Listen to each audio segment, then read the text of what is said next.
Welcome, folks, to this week's TCL Blackhawks Podcast in conjunction with TheCheckingLine.com. The Checking Line, awesome hockey discussion since 1875. True story.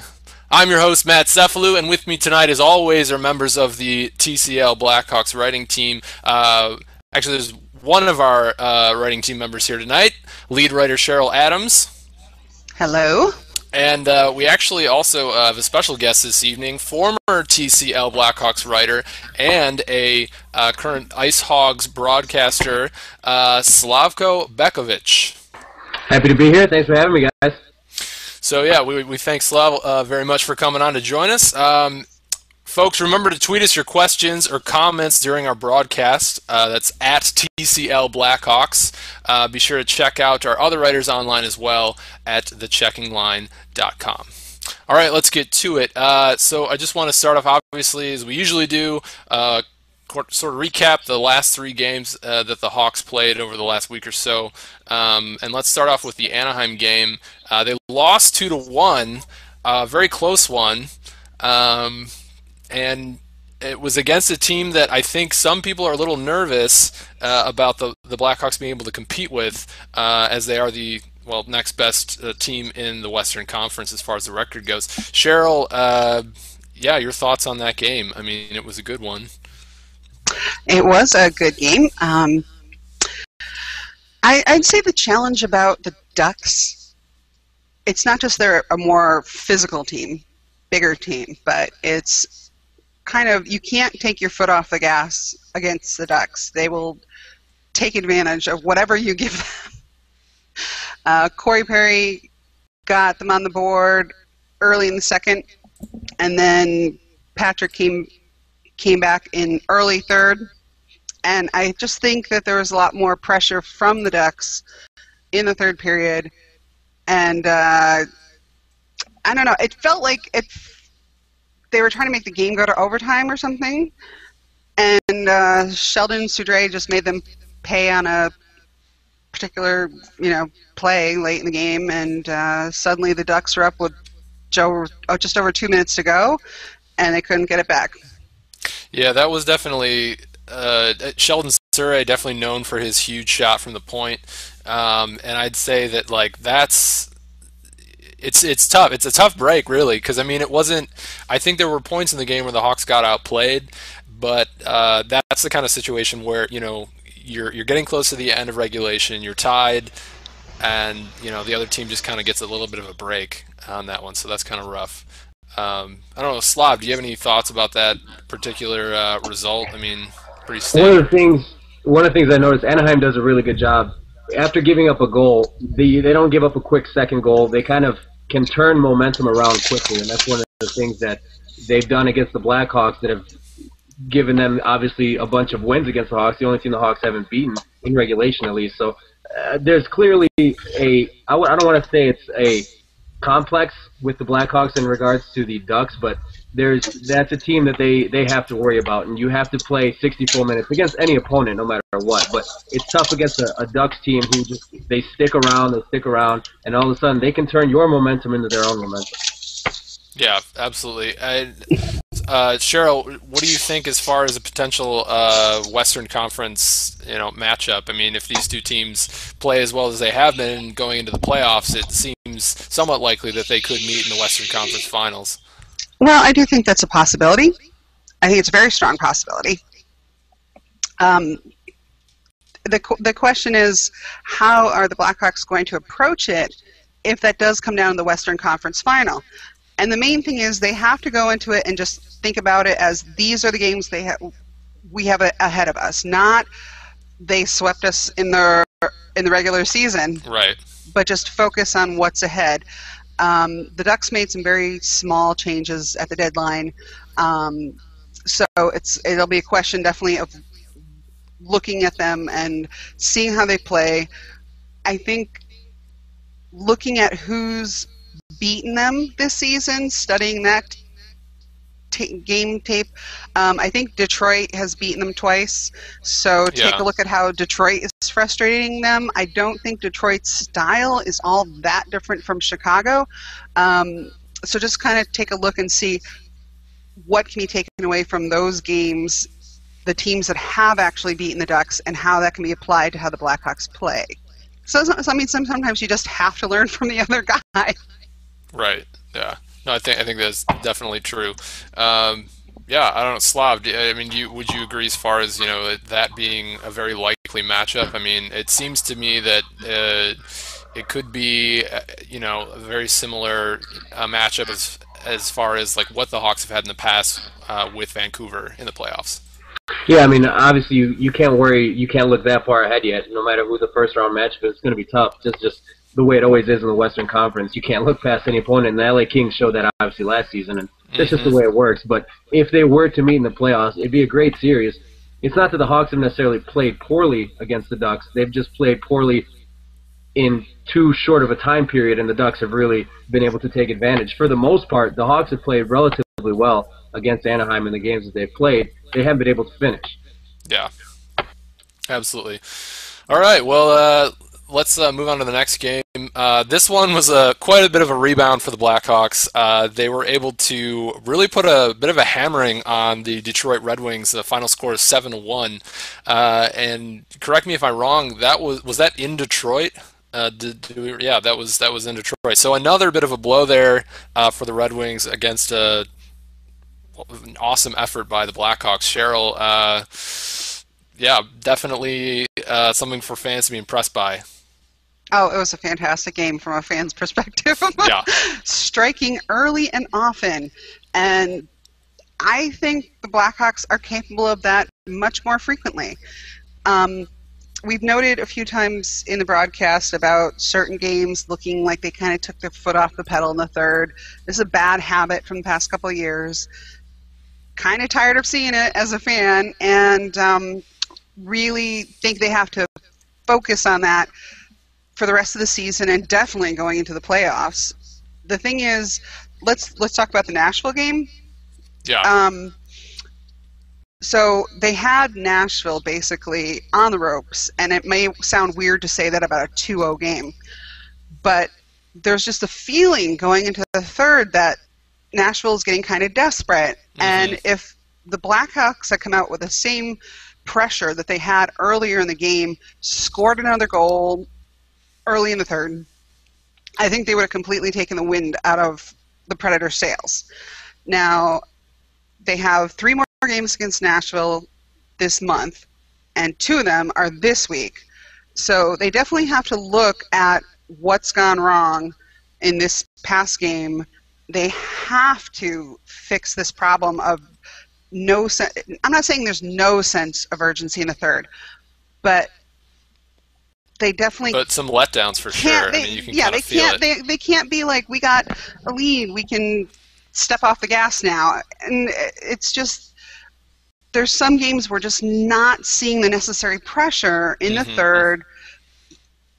Other teams don't hesitate to come back and put a lot of pressure on the Hawks in the third because they know that this has been the style. Mm-hmm. And build up a strong lead, and then exactly. It's like don't take your foot off. I mean, we saw it in the Detroit game, 7-0 lead. I don't think that the Blackhawks took their foot off the gas at any point in that game. It was just a bad play right at the end of the game. I think Seabrook was not expecting the play to go one way, and boom, there's a goal. I felt so bad for Crawford. It's like 33 seconds away from come on, man. Yeah. It's an error. It happens. But, this is something that the Hawks definitely have to address. They can't assume any team is down and out because they have a lead going into the third. I mean, we have seen it multiple times already now. I think the Ducks have done it. Predators have done it. I can't remember off the top of my head who else has done it. But they've closed the gap, pushed the team into overtime or a shootout where it shouldn't have happened. And we definitely don't want to see that going into the playoffs. You don't want to give a team hope not only to get points, but in the playoffs it's even more important because what can happen is you can go into a series 3-0. The other team wins a game. Suddenly they've got life. And, I mean, Blackhawks did it 2 years ago against Vancouver. Exactly. Yeah, that's a really good example. Perfect example, for sure. Let's not forget, though, just to kind of chime in, let's not forget, the Hawks came back and won the game in the shootout. They got their 2 points. That's Yes, true. they did. The Hawks did come back in that Vancouver series, but ultimately the Canucks won the series. So they're still getting, the production from that side of things. But I do agree. You have to keep your foot on the gas all 60 minutes. You can't. A 2-goal lead is nothing in the NHL. You give up 1 goal, it's a 1-goal lead, and that bump shift coming off a goal. How many times have you seen the team tie within the next couple minutes after Exactly. that? It happens. A 2-goal lead is one that you don't want to say you'll let it slide if you allow a team to come back and tie it, but it's not the easiest if you do give up that next goal. That third period, though, against Nashville, the thing that concerned me is how the Hawks were pinned back in their own zone for such a long period of time. Repeatedly. I mean, it looked for like 3 minutes that it was a power play for Nashville, and they were playing even strength. Right. And the other thing is when they got into the overtime, the Blackhawks turned it around, put a lot of pressure on Nashville. It's like, where was that pressure in the third? How come they spent so much time in their own end? Yeah, absolutely. I think one thing that we're starting to see as we get later into the season, throughout the whole streak by the Chicago Blackhawks, I think fans were definitely, quite a few fans I'd seen, around Twitter, just, obviously giving a lot of credit to the Hawks, but also kind of there was this idea that the Hawks were completely unstoppable, which for a long period of time they were in a lot of ways. But the longer we've seen them play this season, we're starting to see a little bit more of the areas of where they can improve. There are certain things that the team still does that they need to improve on, and I think that's why the team was looking for, our front office was looking for some potential trades, and they weren't too active, but they did make some moves and to potentially improve the club. I want to go back to the Detroit game real quick though, and Slav, ask you about this. The first goal of the game was by a recent call-up, I believe Jeremy Morin. Is that right? Tell us a little bit of Morin. Okay, tell us a little bit about him. I don't think Blackhawk fans are too familiar with him. What have you seen down at the Ice Hogs level with him? It's been a tale of 2 halves for him, really. In the first half, he didn't really struggle. He was still putting up some points, but he was a little, I don't want to say selfish, he just didn't make the best decisions, the smartest decisions sometimes in the offensive zone, and it cost him. Sometimes, he'd enter the zone 1-on-3, take a bad shot, and then he was slow getting back on the other end of things. For some reason, and I can't pinpoint exactly what it was, things just kind of clicked for him, and it was right around the beginning of February, sometime around that point. The team had gone through a 6-game losing streak, came back and won a 5-4 game in a shootout against Texas, who they had blown 2 3-goal leads to earlier in the season. So it was a huge win for the team. And since then, their record's been very good, and they've climbed back into the playoff race. But since that kind of stretch there after that 6-game road trip, he's been much better in the defensive zone, effort on every single shift. You never see him take a shift off. And one of the things that I've noticed, his distribution of the puck. The guy's known as a shooter. He's a sniper. You give him a little room, he's going to shoot the puck, and he can put it behind any goaltender. And you saw that in the Detroit game. His positioning's been better, but he's also distributing the puck. He's not necessarily thinking, I want to shoot for myself right away. He's looking to pass the puck. He's dished out a ton of assists over the last month. He's been well over a point-per-game player for the Ice Hogs, and he's been a big reason why they were able to climb back in the playoff race. Absolutely. Okay, well, that's good to know. I think a lot of fans were not entirely sure as far as, like if they haven't watched a lot of Rockford Ice Hogs hockey, what kind of player Morin is, and, not really getting to see what he can do until he was called up. Great, yeah. Cheryl, do you have any questions as far as, let's move on to talking about the Ice Hogs a little bit more. Cheryl, do you have any specific questions for Slav? Slav, looking ahead at what's left of the season, Rockford is still in a potential place for the playoffs. What's your thoughts on that? They kind of had a bit of a letdown this past week, and they won a big game against Toronto last Wednesday. A dominating 60-minute effort, 4-1. Toronto's the number 2 seed right now in the Western Conference. They've played very good hockey. They were the hottest team in the AHL when the Hogs played them, and they just dominated them. Then they came back Friday night, and that was really, in my opinion, the biggest game of the season to that point. Both teams were tied at 71 points. It was a three-way tie between those two and Chicago in the Midwest Division and for the 7th seed in the West. And they put up a pretty poor effort in the first two periods, got it close but lost 3-2 in regulation. So that one kind of put them back. And then just a total devastating effort, a horrible, horrible loss on Saturday against Oklahoma City.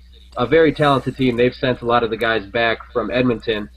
Jan Denis was in net, and he played pretty well. But Timu Hartikainen and Anton Lander went off on the Hogs. Lander is a defenseman. He had 6 points in the game. It was just a bad. It was a 7-3 loss. Wow. They gave up 7 unanswered goals after taking a 2-0 lead in the first period. So it was a tough weekend, but they rebounded. Big 2-1 victory against Milwaukee, and they faced them 2 more times. They'll face Chicago 1 more time, and 3 against Peoria, who is they play the Hogs tough, but they're a team that kind of at the bottom end of the playoff race. They have a chance, but it's kind of a long shot. If you win those games against Peoria, you at least split against Milwaukee. Ideally, you get 3 out of 4 or all 4 points. You're right back in the playoff chase. Currently, they're 2 points out of the last seed, but I mean they've got a good chance. They finish with 2 games down in Texas against San Antonio, who is the 2nd worst team in the Western Conference, and then Texas, who is the best team in the Western Conference. So it very well might go down to that last weekend.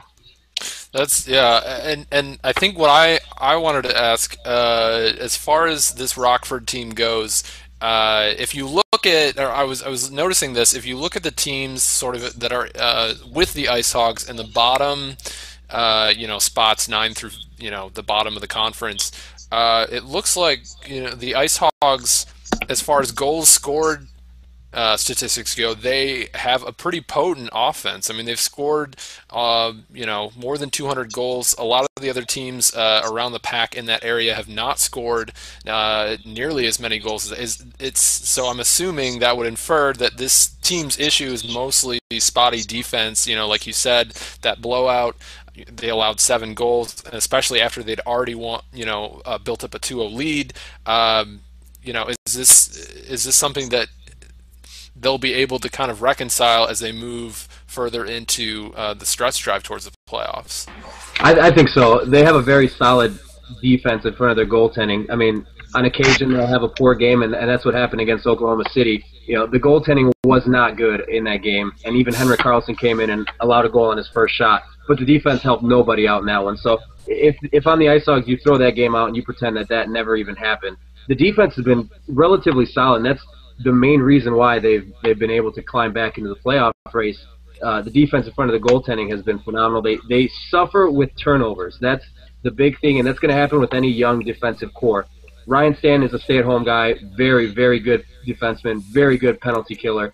Klaus Dahlbeck has been one of the more underrated defensemen and one of the most underrated prospects to me in the Blackhawks organization. He's been just brilliant coming over from Sweden in his rookie season. Really does not get enough credit for the play he's had. Clendening has done a good job. He's really gotten better defensively as the season wears on. He's going to be a point guy, especially on the power play. He'll be getting assists. He scored a few clutch goals for the Ice Hogs as well. So the backside has been good for the Hogs. Recently, though, those 2 games, it was mainly the effort that let them down in this past weekend. But the defense has been spotty and inconsistent. It's going to happen with young players, but overall, I think they've got a really good core. And Steve Montador has done a good job, especially offensively, helping out since he came down on his rehab assignment. Yeah, I have a comment about Klaus Dahlbeck. I've been out to a few games scattered throughout the season, and his first couple of games I think was an adjustment to the ice, but I've really been impressed by how he's come along in the AHL, and I think he had a little bit more experience than some of the other guys coming over, but I just thought he's looked very solid in the games that I've seen him. Now, what about Henrik Karlsson, acquired from, who was it, Ottawa, I think, early in the season? Calgary. Or Flames, Calgary. How's he looking in goal? He's been kind of spotty. He was kind of a tough luck loser. His first 2 wins, he actually gave up 3 and 4 goals, I believe, and his 2 losses, he gave up 1 and 1. So it was a tough luck loss for him at the beginning. He can come on and he can be dominant. He was really great on Tuesday against Milwaukee, and they've got a really solid tandem right now with Carter Hutton. his season has been a little bit inconsistent since the beginning. He really earned a #1 job last year in Rockford. Came in and has been streaky. Recently, both have been really good, though, for the Ice Hogs overall. And those losses that you point at, the main problem for the Ice Hogs and what kills them is costly turnovers in their own zone. When the defensemen are giving up the puck right in front of the goaltender, it reflects on the goalie. You'd like for them to make a big save, but it's not always going to happen. You can't turn the puck over in your own zone. Every team makes mistakes defensively. It's going to happen. It's part of hockey. But it seems like this year the Hogs have been specifically snake-bitten when it comes to turnovers in their own zone. 75% of the time it ends up in the back of the net. Yeah, I've noticed that at games I've been out to, like really bad turnovers. Like, how could you have given up the puck there? And to me, honestly, those kinds of things seem like they're more mental, and you hear like coaches and analysts kind of refer to those as being things that are correctable, certainly. I don't know. Is that something that obviously with the recent play, they've improved somewhat in order to, based on their record. Do you think that that's something that they have tightened up a little bit, and we should see more of that as the stretch drive continues? Oh, there's no doubt about it. They've really gotten better as a unit. Ted Dent's finally found some pairings that he likes, and it's a tough proposition for him to pair these young guys. Some of them have different style of games, and you're working, and between injuries and call-ups and whatnot, you're always trying to find pairings that work. So you're going to have turnovers, and you're talking about young players. Adam Clendenning's in his first year, Klaus Dahlbeck in his first season. He was experienced in Sweden, sure, but now you're coming to smaller ice. The pace of the game, I think, is something that players have to adjust to quickly. I wouldn't say it's really mental mistakes. I think sometimes they're just unexpected mistakes where they turn around, they're clearing the puck out from the boards, and all of a sudden you have a forechecker on you, and they maybe rush to get the puck out, and instead of playing it along the boards, they'll send it back to the middle of the ice, and it results in a goal or a turnover. But overall, I think they've done a very solid job. The mental aspect of it, I wouldn't say causes too many mistakes, but certainly they're an aggressive defensive unit as well. They like to get the puck out of the zone and get the forwards going on the opposite side of the ice. So they want to use their transition game, and sometimes it can burn them. Now, Slav, with the playoff potential, let's always say a 50-50 shot at this point, looking at the Ice Hogs roster, who do you think could add something as a black ace for the Blackhawks? I mean, you obviously have Jimmy Hayes that got sent back down, Jeremy Morin. Who do you think are the likely prospects to come up? And is Ben Smith healthy again? That's the question on everyone's mind. Smitty he's kind of a snake-bitten guy. The guy works his tail off, and he just has some unlucky moments on occasion. He should be back soon enough. But Jimmy Hayes and Jeremy Morin probably going to be the two guys that get the first call. They've got the NHL experience. Morin, I thought when Sharp got hurt that Morin would probably be the first one to get the call. It turned out that they wanted to go with Jimmy Hayes. But, I mean, you can see the depth of the organization when you have these guys come right in and fill a solid role. Jimmy Hayes did a very good job. Jeremy Morin obviously came in and scored in his first game. Morin is a similar player, I would say, to Patrick Sharp. Jimmy Hayes maybe a bigger, more or not. I believe he's a little bit taller than Brian Bickle, but I think offensively he's a little more skilled than Bickle. So definitely two guys I think that can help up front. I think Stanton and Dahlbeck could definitely play in the NHL right now. Obviously, Dylan Olsen skated in, I believe, 30 games last year with the Hawks. So, I mean, the organizational depth is just incredible. It's impressive. So many guys. Yeah. Now, what about the new guy that was just acquired from the Providence team, Maxime Suave? Do you know anything about him? It's pronounced Sauvé. Sauvé. I don't know too much about him. I know he's been a decent player for Providence. I haven't gotten a chance to see him play. Lefty shot. I think he's like 6'2", so not a huge guy. He'll be a center, and the Hawks, they like to turn a lot of guys into center. So I mean they've got a glut of guys right now. If he can win faceoffs, he's got a chance, because that's it's always a key. Obviously in the game of hockey, you want to win faceoffs, but Sauvé will be a guy who he's had some solid numbers. He can put up some points, and he's got a lot of AHL experience. Played in I think one NHL game. I'm not sure if he did anything there with Boston, but it'll be interesting to see how he adds now to the mix. I mean, Rob Flick was a healthy scratch his last couple of games, and he was a center as well. So we'll see how they can kind of get these guys to mesh. And the roster is getting awfully lengthy. Absolutely. And actually, Slav, one thing I wanted to ask you about this. We haven't seen Brandon Peary up for the Hawks in quite a while. He leads the Ice Hogs in scoring right now. What are your thoughts on his potential as far as playing with the Hawks? It seems as though his role is already filled, in the Hawks lineup, and so that's my guess as to why he hasn't gotten any calls. But I want to hear your thoughts on him.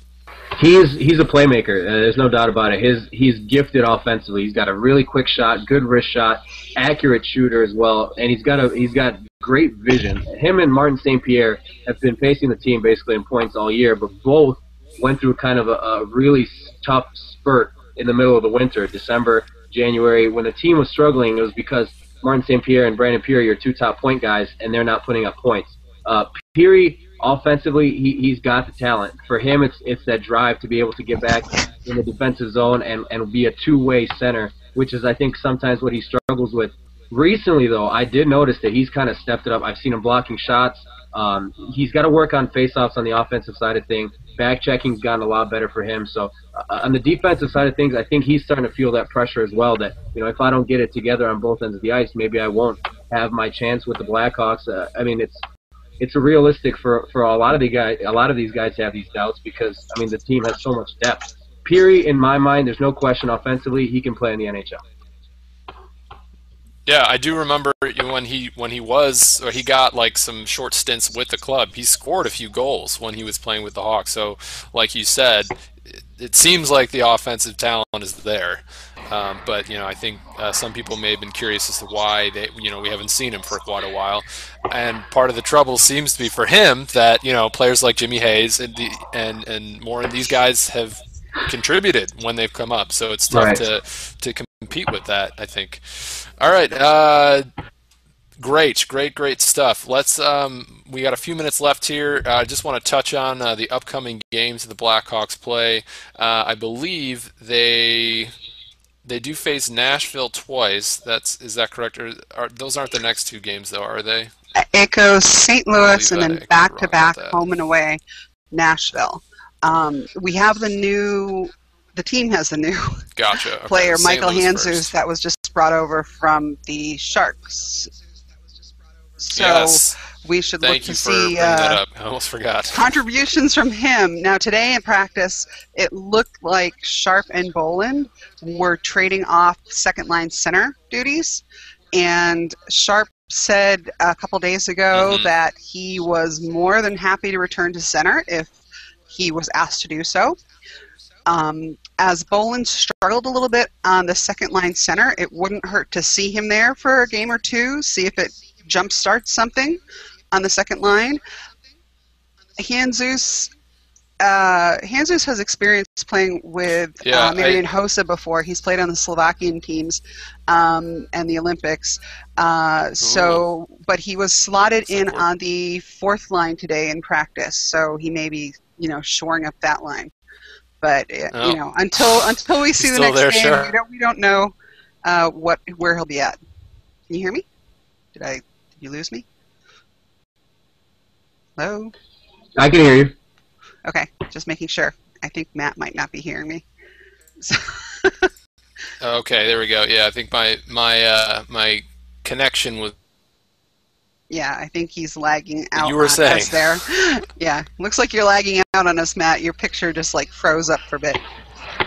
Technical difficulties. You good? We can hear you. I'm trying to close some stuff here. One thing to add about Handzus, obviously he's a former Blackhawk. Not that he played with any of the guys here now, but 8 points in 8 games when he was with the Hawks in 2006 before he got hurt, and I think he was a +4. He's going to bring face-off wins, and he's going to be a penalty killer. And you're not going to expect him to produce a lot of points, but depending on who he's slotted with, he has the opportunity. And when you look at who the Hawks have been putting out on the fourth line recently, it's not like they can't score points from that line either.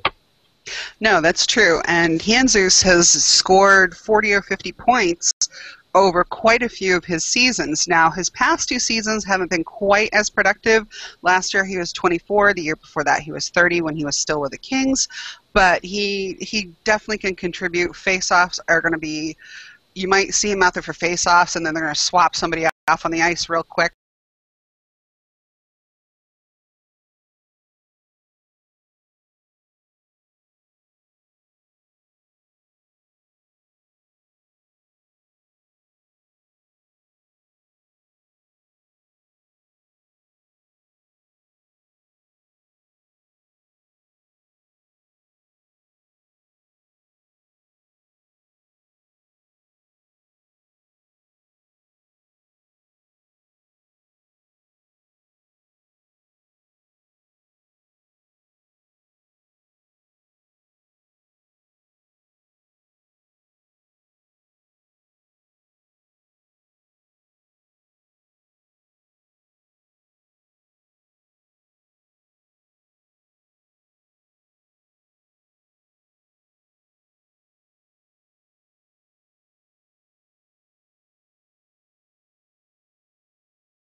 Figured out my. Oh, there he is. Oh, yeah, he's back. I see on air. So, do we have him back?